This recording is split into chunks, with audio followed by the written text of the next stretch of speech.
ഹരേ കൃഷ്ണ രാധേശ്യാം. നാരായണ നാരായണ നാരായണ നാരായണ നാരായണ നാരായണ നാരായണ നാരായണ നാരായണ നാരായണ നാരായണ. അങ്ങനെ നാരായണ നാമത്തിൻ്റെ മഹത്വമാണ് നമ്മൾ ദശകം 22 കേൾക്കാൻ പോകുന്നത്. ഞാനിപ്പോൾ ഗുരുവായൂരിൽ ഇന്ന് രാവിലെ 4 മണിക്ക് കുടിച്ച് 4:30 ഗുരുവായൂർ കുളത്തിൻ്റെ അവിടെ മുതൽ ക്യൂവിൽ നിന്ന് 5 മണിക്ക് സീനിയർ സിറ്റിസണിൻ്റെ ക്യൂവായിരുന്നു. അവിടെ നിന്നിട്ട് 5 മണിയായപ്പോൾ അകത്ത് കയറി തൊഴുത് 7 മണിക്ക് ഇങ്ങ് പോന്നു. ഇപ്പോൾ 11 മണിക്ക് ഇവിടെ എത്തിയതേ ഉള്ളൂ. അപ്പം ഇന്നും ഭാഗവതത്തിലെ 3 അധ്യായമാണ് ജാമളോപാഖ്യാനം പറയുന്നത്. അപ്പോൾ നമുക്കത് വിസ്തരിച്ച് കേൾക്കാം. ഇന്ന് 2ാമത്തെ അധ്യായം ഇടാം. ഹരേ കൃഷ്ണ. നമോ ഭഗവതേ വാസുദേവായ. തപ്തകാഞ്ചന ഗൗരാംഗീം രാധേ വൃന്ദാവനേശ്വരീ വൃഷഭാനുസുതേ ദേവി പ്രണമാമി ഹരിപ്രിയേ. നാരായണം നമസ്കൃത്യ നരം ചൈവ നരോത്തമം ദേവീം സരസ്വതീം വ്യാസം തതോ ജയമുദീരയൽ. ശ്രീ ഗുരുഭ്യോ നമഃ. ഗുരുവായൂരപ്പാ ശരണം. ശ്രീമദ് ഭാഗവതം 6ാം സ്കന്ധം 2ാം അധ്യായത്തിൽ വിഷ്ണുദൂതന്മാരുടെ ഒരു പ്രഭാഷണമാണ് പ്രധാനമായിട്ട് പറയണത്. യേ ശ്രീശുക ഉവാച ഏവം ദേ ഭഗവദ്ദൂതാ യമദൂതാഭിഭാഷിതം ഉപധാര്യാഥ താൻ രാജൻ പ്രത്യാഹുർനയകോവിദാഹ. ഇപ്പോൾ കഴിഞ്ഞ നമ്മൾ കേട്ടത് യമകിങ്കരന്മാർ എങ്ങനെയാണ് ദേവലോകത്തിൽ അല്ലെങ്കിൽ യമലോകത്ത് ഒരു പാപിയെ ദണ്ഡിക്കുന്നത് എന്നുള്ള കാര്യങ്ങളൊക്കെ പറഞ്ഞു. അതിനെ ഉപധാര്യ നന്നായി ധരിച്ചിട്ട് വിഷ്ണുദൂതന്മാർ, നയകോപിതന്മാർ, എല്ലാ നയങ്ങളും എല്ലാ ശാസ്ത്രങ്ങളും ഗ്രഹിച്ചിരിക്കുന്ന ഭഗവത് ദൂതന്മാരിലെ നാരായണീയത്തിൽ പറയും തുൽപുരുഷാബഭാഷിരേ.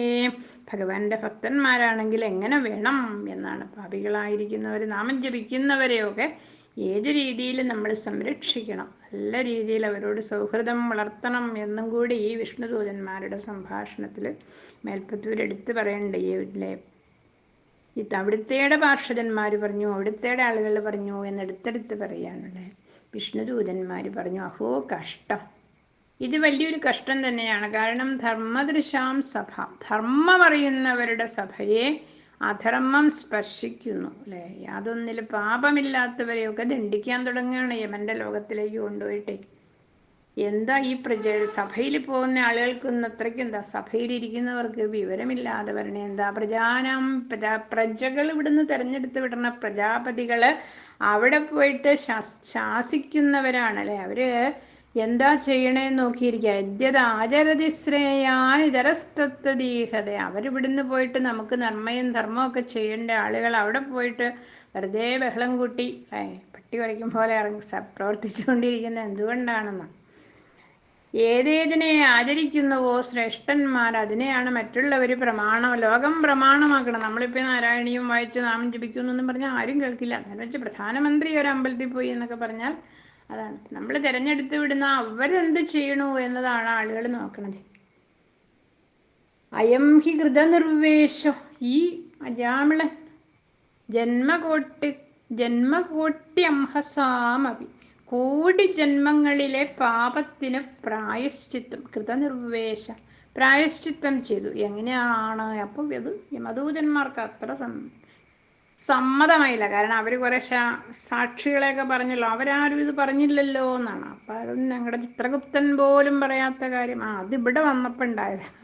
നിങ്ങളിവിടെ വരുമ്പോഴാണ് ഇവൻ വിവശനായിട്ട് സ്വസ്തിയനം ഹരേ നാമ, സ്വസ്തിയനം മോക്ഷപ്രദമായിരിക്കുന്ന ഹരിനാമത്തെ വ്യാജഹാര അവൻ ഉച്ചരിച്ചു. അത് മകനെ വിളിച്ചതല്ലേ എന്നാണ്. അതിപ്പോൾ എങ്ങനെയാലും പാപിയായിരിക്കുന്ന ഇവൻ്റെ പാപപ്രായശ്ചിത്തം അഖനിഷ്കൃതം നിശ്ചയം. ഇതായി കഴിഞ്ഞു. എന്തുകൊണ്ടെന്നാൽ നാരായണായേതി ജഗാത ചതുരക്ഷരം, 4 നാരായണായ ഇതി, ഹേ നാരായണ വരിക എന്ന് ചതുരക്ഷരം ഉച്ചരിച്ചു. അതും മരണസമയത്ത്. സ്തേനസ്വനെ, മഹാപാപം ചെയ്തവനായിരിക്കാം, ചെയ്യാത്ത പാപങ്ങളില്ല എന്ന് ഇവർ പറയണ്ടായോ. സ്തേന കള്ളനാണ്, മദ്യപാനിയാണ്, ബ്രാഹ്മണ ഹിംസ അതെല്ലാം ചെയ്ത പശുക്കളെയൊക്കെ ഹിംസിച്ചവനാണെങ്കിലും സർവർക്കും ഇത് തന്നെയാണ് സുനിഷ്കൃതം, ശ്രേഷ്ഠ പ്രായശ്ചിത്തമാണ്. ചെറിയ പ്രായശ്ചിത്തങ്ങളുണ്ട്, അതുകൊണ്ട് കാര്യമില്ല. വിഷ്ണുവിൻ്റെ നാമവ്യാഹരണം വിഷ്ണു യതസ്തദ്വിഷയാമതി. അപ്പോൾ അവരിൽ ആരാണോ ഭഗവാന്റെ നാമോച്ചാരണം ചെയ്യുന്നത് അവരിൽ ഭഗവാന്റെ മനസ്സെത്തും. അവർ അവരെ അംഗീകരിക്കും. വേദജ്ഞന്മാരാൽ പറയപ്പെട്ട കുറേ പ്രായശ്ചിത്തങ്ങളുണ്ട്. ഹരിയുടെ ഉച്ചരിക്കപ്പെട്ട നാമം എപ്രകാരമോ അതുപോലെ ആവില്ല എന്ന മറ്റൊരു പ്രായശ്ചിത്തവും. അഥേ, അതുകൊണ്ട് നിങ്ങൾ ഇയാളെ എങ്ങോട്ടും കൊണ്ടുപോകരുത്. അധൈനം മാ അപനയത, അപമാർഗത്തിൽ കൂടി ഒന്നും കൊണ്ടുപോകരുത്. കാരണം ഇവൻ ഞങ്ങളുടെ ആളാ, ഭഗവാന്റെ നാമം സമ്പൂർണ്ണമായിട്ട് ഗ്രഹിച്ചു.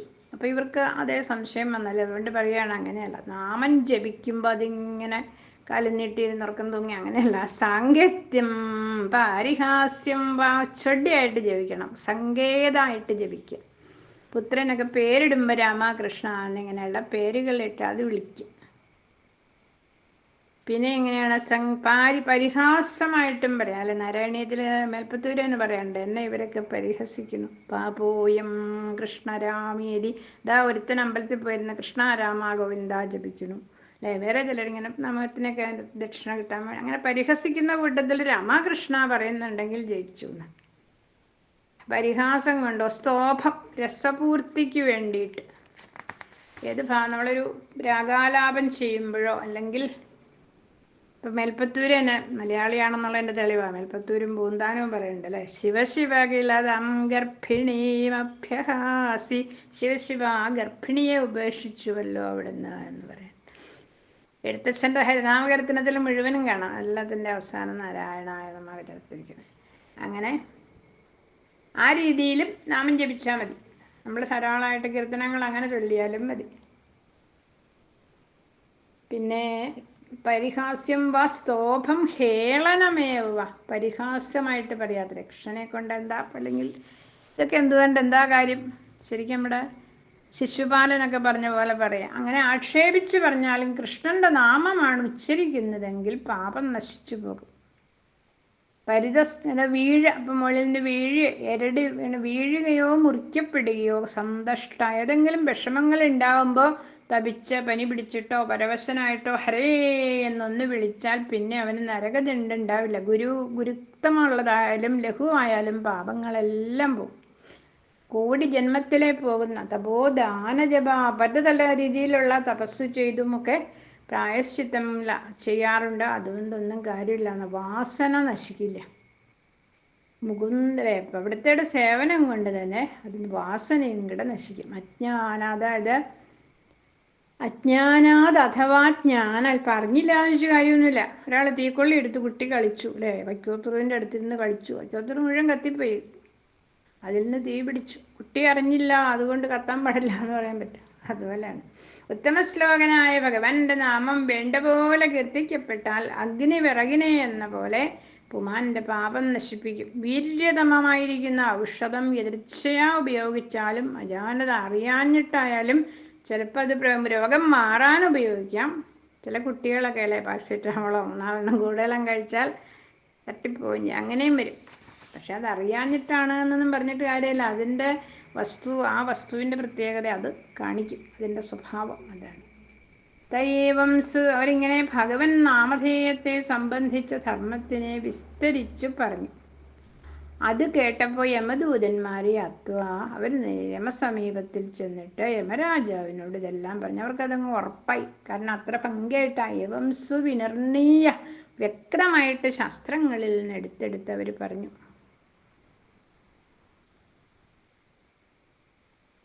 ഇത് മുഴുവനും കേട്ടുകഴിഞ്ഞാൽ യമദൂതന്മാർ പറഞ്ഞു, ബ്രാഹ്മണനായിരിക്കുന്ന നമ്മുടെ അജാമിളൻ മഹാഭാവിയെങ്കിലും അദ്ദേഹത്തിനും ഭാഗ്യമുണ്ട്. വിഷ്ണുവിൻ്റെ ഭൃത്യന്മാരെ ദർശനോത്സവത്തോട് അദ്ദേഹം നമസ്കരിച്ചു. അപ്പം എന്തായി, എന്തോ വിവക്ഷു പറയാനായിട്ട് തം അഭിപ്രേത്യ അവനെ അത് മനസ്സിലാക്കിയ മഹാപുരുഷ കിങ്കരന്മാർ ഗുരുവായൂരപ്പ ഹേ അനഘ പാപരഹിത, അതിവിടെ വിതുരനോട് പറയാണ്. അവർ നോക്കിയിരിക്കെ വിതുരനോടല്ല, പരീക്ഷിതനോട് ശ്രീശുഖൻ പറയണു, ഹേ അനഘ അവൻ നോക്കിയിരിക്കെ തന്നെ ഇവർ മറഞ്ഞുപോയി. അജാമിളോപ്യഥാകർണ്യ, അജാമിളിന് ഇത് മുഴുവൻ കേട്ടു അല്ലേ. എന്ത് ഭാഗ്യം! ധർമ്മം, ഭാഗവതമായ ധർമ്മം ശുദ്ധം വേദോക്തധർമ്മമാണ്, ത്രൈവിദ്യം. അത് കേട്ടിട്ട് മാഹാത്മ്യശ്രവണാത് ഹരേ, ഹരിയുടെ മാഹാത്മ്യം ശ്രമിച്ച് ഭഗവാനിൽ ആശുഭക്തി, ക്ഷണത്തിൽ ഭക്തിയുള്ളവനായിട്ട് അശുഭം സ്മരിച്ച് അവന് പശ്ചാത്താപമുണ്ടായി. അദ്ദേഹം കുറേ നമുക്ക് പിന്നിപ്പോൾ നോക്കാം. അദ്ദേഹം അവിടെ നിന്ന് അങ്ങോട്ട് എഴുന്നേറ്റു എന്ന് ആ സമയം ഇതെല്ലാം ചിന്തിച്ചിട്ട്. മോചയെ ഗ്രസ്തമാത്മാനം, സ്ത്രീ സ്വരൂപത്തോടുകൂടിയ ഈശ്വരമായ ഇയാൾ ഗ്രസിക്കപ്പെട്ടിരിക്കുന്ന ആത്മാവിനെ ഞാനിതാ മോചിപ്പിക്കാൻ പോകുന്നു. യയാ അധമഹാഹം, അധമനായ ഞാൻ അവളുടെ ക്രീഡാമൃഗമായിരുന്നു. ഇനി ഒന്നും വേണ്ട. മമാഹം, ഇത് ദേഹം മുതലായതിൽ അഹം മമ എന്ന എൻ്റെ ബുദ്ധിയെ വെടിഞ്ഞ് ഭഗവത് കീർത്തനാദികളാൽ പരിപാവനമായ മനസ്സിനെ ഞാൻ ഭഗവാനിൽ ഉറപ്പിക്കും. ഇരിജാതസ്സു നിർവേദ, സാധുക്കളിൽ ക്ഷണസംഘമുണ്ടായപ്പോൾ ശോഭനമായ വൈരാഗ്യം ജനിച്ചിട്ട് ഇദ്ദേഹം സർവബന്ധത്തെയും വിടർത്തി ഗംഗാദ്വാരം, ഹരിദ്വാരത്തിൽ പോയിരുന്നു എന്ന്. അങ്ങോട്ട് പുറപ്പെട്ടു. നോക്കണേ, ഇന്നലെ വരെ എന്തായിരുന്നു അദ്ദേഹത്തിൻ്റെ അവസ്ഥ? അപ്പോഴെങ്ങനെയൊക്കെയാ ജാമിളിൻ്റെ ഭാര്യ അതുവഴി വന്നു വന്നിരിക്കുക. അദ്ദേഹം എങ്ങടാ പോണതാവൂലേ, ഇതെന്തായി എഴുന്നേറ്റ് പോണേ, ആരുണ്ടാവില്ല കേട്ടോ കൂടെ എന്നൊക്കെ പറഞ്ഞു. അപ്പം ജാമിളം പറഞ്ഞു, പാടും ഞാൻ നാരായണ നാമം, നേടും ഞാൻ നിത്യസൗഖ്യം എന്ന് അദ്ദേഹം ഉറക്കെ പാടിക്കൊണ്ടുപോയി. സദസ്മിൻ ദേവസദന, ആ ദേവസദനത്തിലെ ഹരിദ്വാരത്തിലിരിക്കുന്ന അദ്ദേഹം യോഗത്തെ ആശ്രയിച്ചു. അപ്പം ഈ ചിന്തകളൊക്കെ തെളിഞ്ഞു വന്നു എന്നാണ്. നമ്മുടെ കേരളത്തിലെ പ്രധാനപ്പെട്ട ആശ്രമങ്ങളിലെ ബ്രഹ്മചാരിണികളൊക്കെ ചിലപ്പോൾ ജയിലിലൊക്കെ പോയിട്ടെ അവർക്ക് മെഡിറ്റേഷനൊക്കെ പഠിപ്പിച്ചു കൊടുക്കും. കുറേ നേരം കണ്ണടച്ചിരുന്ന് അവരതിങ്ങനെ ധ്യാനിച്ചിട്ട് അവസാനം എന്താവും, കരയും. ചെയ്തു കൂട്ടിയതേ ഓരോരുത്തരുടെ കഴുത്ത് പിടിച്ച് ഞെക്കിയതും കൊന്നതും ഓരോ സ്ത്രീകൾ കരഞ്ഞതും എല്ലാം ഇങ്ങനെ തെളിഞ്ഞ് വരും. അതുപോലെ അജാമിളൻ്റെ ഉള്ളിൽ തെളിഞ്ഞ് വരാൻ തുടങ്ങി. അഹോ, എന്തൊരു മഹാപാപി! അഹോമേ പരമം കഷ്ടം. അജാമിളൻ ചിന്തിക്കുകയാണ്, ബ്രഹ്മൃഷല്യം, ഞാൻ എന്താ ചെയ്തതല്ല. എനിക്ക് കുലീനയായ പത്നി ഉണ്ടായിരുന്നിട്ട് ആ കുലീനയായ പത്നിയെ ഉപേക്ഷിച്ച് കുലടയിൽ 10 മക്കളെ ജനിപ്പിച്ചു. ആ പെൺകുട്ടി എത്ര ദുഃഖിച്ചിരിക്കും ഇല്ലത്തിരുന്നുകൊണ്ടല്ലേ. എന്നിട്ട് ഈ 10 നമ്പൂതിരിമാരും കുട്ടികളായിരുന്നെങ്കിൽ എന്ത് രസമായിരുന്നു. വൃദ്ധന്മാരും അനാഥനല്ലേ. അച്ഛൻ മരിക്കാൻ കിടക്കുന്ന രംഗം, അമ്മ ഇരുന്നിങ്ങനെ വെള്ളം കൊടുത്തുകൊണ്ട് കരയുന്നു. അച്ഛനും അമ്മയും നോക്കുകയാണ്, അവൻ വന്നോ അല്ലേ എന്ന് ചോദിച്ചുകൊണ്ട് മരിച്ച അച്ഛൻ. പക്ഷേ എന്നെപ്പോലെ ഇങ്ങനെ ഉപകാരസ്മരണ അകൃതജ്ഞേന നീച്ചവൽ, കഷ്ടം. ഇതെന്തപ്പം ഞാൻ കണ്ടത്, എന്നെ കഴുത്തിൽ കയറിട്ടിട്ട് യാതൊരുത്തൻ എന്നെ ആകർഷിച്ച് കീഴോട്ട് കൊണ്ടുപോകാൻ തുടങ്ങിയത്. അതതേക്കോ ഗതാ സിദ്ധ, അപ്പം എന്നെ മോചിപ്പിച്ച് ആ സിദ്ധന്മാരെവിടെ പോയി? ഈ ദുർഭകനായിരിക്കുന്ന എൻ്റെ വാവിൽ നിന്ന് എങ്ങനെയാ ഭഗവാന്റെ നാമം വന്നത്? ഇതൊക്കെ അദ്ദേഹം ചിന്തിച്ചു. അന്യഥാമ്രിയം, പക്ഷെ പൂർവ്വജന്മ പുണ്യന്തിലോ, അല്ലെങ്കിൽ മ്രിയമാണസ്യ, മരിക്കാൻ കിടക്കണ ഈ അശുചിയായിരിക്കുന്ന ആചാരഹീനനായിരിക്കുന്ന എൻ്റെ നാവിൽ നിന്ന് എങ്ങനെ വൈകുണ്ഠനാമഗ്രഹണം ജിഹ്വാവക്തുമിഹാർഹതി, വൈകുണ്ഠനാമം പറവാനായിക്കൊണ്ട് ഞാൻ അർഹിക്കുന്നില്ല എന്ന് പറയാം. കൊജാഹം കിതവ, ഈ കിതവൻ, വഞ്ചകൻ, പാപി, ബ്രഹ്മഘ്നൻ അല്ലേ, അതൊട്ട് ചിന്തിക്കുമ്പോൾ ലജ്ജയൊന്നുമില്ലാത്തവൻ, അങ്ങനെ നിരവത്രപനായിരിക്കുന്ന അഹം കൊജ, ഈ ഞാനെവിടെ? നാരായണ എന്നുള്ള മംഗളകരമായിരിക്കുന്ന ഭഗവാന്റെ നാമം എവിടെ അല്ലേ? നമ്മളൊക്കെ ഒന്ന് ചിന്തിക്കേണ്ട ഒരു വിഷയമാണ്. നമ്മളൊക്കെ ആരാ? പക്ഷെ ആ നാമം നമ്മുടെ നാവിൽ നിന്ന് എങ്ങനെ വന്നു എന്നാ. ഞാൻ ആത്മാവിനെ അജ്ഞാനത്തിൽ ഇനിയും ഏതുവിധം അപ്രകാരം അജ്ഞാനത്തിൽ മുങ്ങാതെ രക്ഷപ്പെടണം എന്ന് വിചാരിച്ച് അദ്ദേഹം നടന്ന് അവിടെ ഇരുന്നു കൊണ്ട് ഗുണേഭ്യാത്മാനം, ഗുണങ്ങളിൽ നിന്ന്, ത്രിഗുണങ്ങളിൽ നിന്നൊക്കെ മനസ്സിനെ മോചിപ്പിച്ച് സച്ചിദാനന്ദ സ്വരൂപമായ ബ്രഹ്മത്തിൽ ഭഗവത് സ്വരൂപത്തിൽ ഉറപ്പിച്ചു. ഭഗവത് ധാമ്നി യുയോജ ഉപായർഹി ഉപാരതീസ്തസ്മിൻ അദ്രാക്ഷിൽ പുരുഷാൻ പര. അപ്പോൾ പുരുഷാൻ പുര, പണ്ട് കണ്ട് അവരെ വീണ്ടും കണ്ടു. അദ്ദേഹത്തിന് ശരിക്കും ഉപരതി വൈരാഗ്യം വന്നു കഴിഞ്ഞപ്പോൾ മുമ്പിൽ പണ്ട് കണ്ട വിഷ്ണു പാർഷദന്മാരെ വീണ്ടും കണ്ടു. ദ്വിജൻ ശിരസ്സുകൊണ്ട് വന്ദിച്ചു. ഹിത്വാകളേബരം തീർത്ഥേ, ഗംഗയിൽ തൻ്റെ ശരീരം ഉപേക്ഷിച്ച് സ്വരൂപം ജഗൃഹെ, ഭഗവാന്റെ സമീപത്തിരുന്ന അവരുടെ ശരീരം അദ്ദേഹത്തിനും ലഭിച്ചു. മഹാപുരുഷ കിങ്കരന്മാർ കൊണ്ടുവന്ന സ്വർണ്ണ വിമാനത്തിലേറി ഹൈമം വിമാനമാരുഹ്യ യയൗ യത്ര ശ്രിയപ്പതി, എവിടുന്നല്ലേ, ദാസീപതിയായി നാശിച്ചു എത്രയോ താണുപോയി അദ്ദേഹം ഉയർന്നുയർന്ന വിമാനത്തിലേറി. അപ്പം നമ്മളെപ്പോഴും ഈശ്വര ഭജനം ചെയ്യണം. അതിനാണ് കഴിഞ്ഞതെല്ലാം മറന്നിട്ട് വീണ്ടും നമുക്കൊരു ജന്മമുണ്ട്, അതാണ് നമുക്കൊരു ജീവിതമുണ്ട്, നാട് നമുക്ക് വേറെ ഉണ്ടൊരു ലോകം, അതാണ്. ഇങ്ങനെ സർവധർമ്മങ്ങളും വെടിഞ്ഞ ഈ ദാസീപതി പോലും ഭഗവൻ നാമം ഗ്രഹിച്ച ഉടനെ മോചിപ്പിക്കപ്പെട്ടു. അതുകൊണ്ട് മോക്ഷം ഇച്ഛിക്കുന്നവരുടെ കർമ്മബന്ധം നശിക്കാനായിക്കൊണ്ട് ഭഗവൻ നാമകീർത്തനങ്ങൾ ഉത്കൃഷ്ടമായതാണ് എന്ന് പറയുന്നു. ഏവം ഈ ഇതിഹാസം അഘാപഹം, ഇത് ചൊല്ലുന്നവരുടെ പോലും പാപം നശിക്കും. കാരണം ഇതിൽ നാമത്തിനാണ് പ്രാധാന്യം. അജാമിളം നടക്കുമ്പോഴിരിക്കുമ്പോഴും അവസാനം മരണസമയത്തും വേണ്ട സമയത്തും അന്തേ നാരായണ സ്മൃതി എന്ന ഭാഗവതത്തിൽ ഏറ്റവും വലിയ സന്ദേശം അജാമിളന് സാധിച്ചു. ദുരാചാരമുള്ളായിട്ടും വിഷ്ണു ലോകത്തിൽ ശോഭിക്കുന്നു. മ്രിയമാണോ ഹരേർനാമ, വീണ്ടും വീണ്ടും ശ്രീശുകൻ എടുത്തു പറയണം. മരണാവസ്ഥയിൽ കിടക്കുന്ന സമയത്ത് അജാമിളോപി, അജാമിളനും പുത്രോപചാരിതം, പുത്രന്റെ നാമമായിട്ട് ഹരേർനാമം, ശ്രീ വിഷ്ണുനാമത്തെ ഉച്ചരിക്കുന്നവനായിട്ട് ഭഗവത് സ്ഥാനത്തെ അകാൻ ശ്രദ്ധയാഗൃണൻ.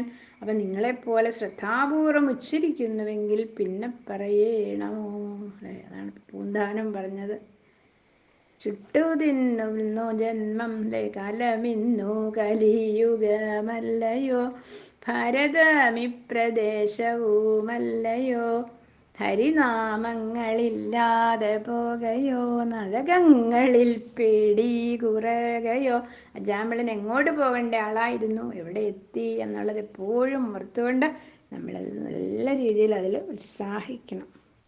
നാരായണ നാരായണ നാരായണ കൃഷ്ണ, നാരായണ നാരായണ നാരായണ കൃഷ്ണ, നാരായണ നാരായണ നാരായണ കൃഷ്ണ, നാരായണ നാരായണ നാരായണ